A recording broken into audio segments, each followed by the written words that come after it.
Guys, update tayo tungkol po ito sa mga ipinapaabot sa atin ng mga supporters po natin, dahil po yung napanood po nila kay Indy Firis, grabe po ang kanilang takot po, dahil sinabi po ni Indy Firis mangyayari sa Pilipinas ang tagutom ngayong taon na to, lalo na mag shutdown. Kaya sa lahat ng makapanood, ito po ang babala ni kaibigan ngayon. Mayroon din po silang nakita tungkol po sa hinulaan ni Indy Firis kung kailangan ba talaga natin maghanda, kaibigan. Good evening po, kaibigan, good evening. Salamat po. Oo. Natakot po sila, kaibigan, tungkol po sa ipinapaabot ni Indy Firis, dahil po shutdown, no internet. Paano na lang po daw yung nasa ibang bansa, hindi po daw nila makontak kung sakali mangyari po yung shutdown. Oo, mayroon pa, kaibigan, yung bangko, posible daw magsira nito, dahil wala na daw, anong tawag dito, may naghula guys, wala na daw makukuhang pira po doon. Bakit po? Na guys, matinding pasabog ang nakita ng ating kaibigan ngayon, mga idol. Yung hinulaan ni Indy Firis, mangyayari po talaga yan. Tapos mayroon pang naghula, mga idol, nagpaabot. Sabi ng iba, ngayon tawa-tawa pa daw ang mga tao, pero hindi nila alam sa huli, iiyak later, sabi po. Dahil po mag-shutdown, mawalan po ng pagkain ang ibang mga tao na hindi nakapaghanda. Tapos mas maganda daw ang magtanim ngayon hanggat hindi pa nangyayari. Ang nakakatakot lang po dito, kaibigan, yung pira daw sa bangko ay hindi na daw makukuha. Bakit?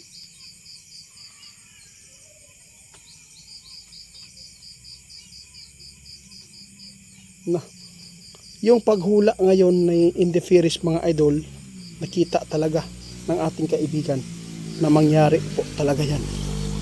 Pero tandaan po ninyo, mga idol, sa ngayon hindi pa.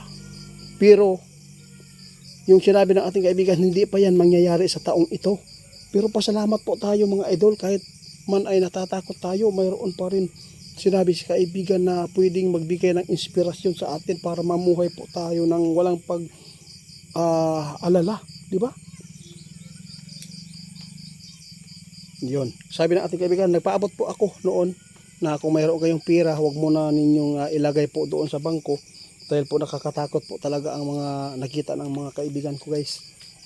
Na posible itong mahirapan kayo sa pagkuha, lalo na pag nagkaroon po ng currency po dito sa atin. Mayroon po talagang paghihigpit, no? Kahit pira mo man yan, pwede kang mahirapan kumuha. Kaya huwag po tayo magkampante. Kung mayroon man tayong mga pira ngayon, unti-unti talaga natin kukunin, i-withdraw muna at ilagay sa bahay. Maghanap tayo ng mga lupa na safety, tirahan, tulad po ng mga bundok, no? Mapakinabangan po sa susunod na panahon. Hindi man nakita ninyo na mapakinabangan ng taga-syudad, pero sa totoo lang, mga idol, ang tao sa syudad pwedeng pumunta na dito sa gubat para magtago, di ba? Bah, Diyos ko. Nako, kaibigan, ito ang nakakatakot na balita ng ating kaibigan, mga idol. Sabi ng ating kaibigan Itiit, ang nakita ko dito sa mangyayari, yung tagutom, mangyari yan kapag nagkaroon ng digmaan. Yung bangko, ang pinakadelikado dito, kung mayroon pong mamuno dito sa ating daigdig na naaayon sa Antikristo o kay Satanas, leader ng sinasabi natin, ha? Kapag hindi ka membro, pwede mong hindi na makukuha yan at hindi na mapahalagahan po daw yan. Kaya mag-ingat po tayo, mga idol. Sa ngayon, pasalamat tayo dahil mayroon po nagbabala, nagbigay po ng pagmamahal sa atin, yung mga tao nagpaabot, lalo na yung kaibigan natin, na yung mga hinuhulaan ng mga taong yan ay posibleng mangyayari talaga yan, dahil po nakikita po nila nasa ibang bansa po yung iba, guys. Ito po siguro ang mga plano po doon na kanilang naririnig, di ba, kaibigan? Ito yung matinding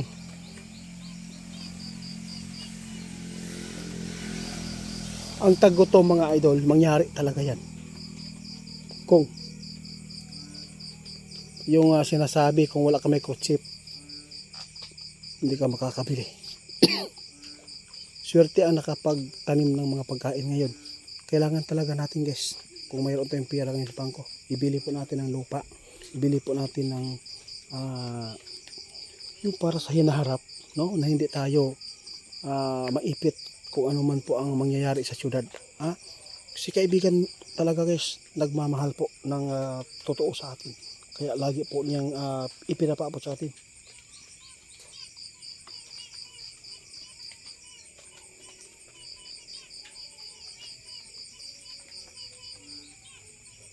Sa hindi nakapag-intindi sa sinabi ng ating kaibigan, kung ayaw niyo maniwala, okay lang. Basta kami, alam po ng ating kaibigan guys na mayroon mga tao na handang tumanggap sa mga pagpapaabot ng ating kaibigan. Alam namin na mayroon po mga tao na naniniwala nito, na ito po ang magaganap. Ang sabi po ng iba, binabayaran daw si Indy Perez. Hindi po. Talagang mangyayari po talaga yan mga idol.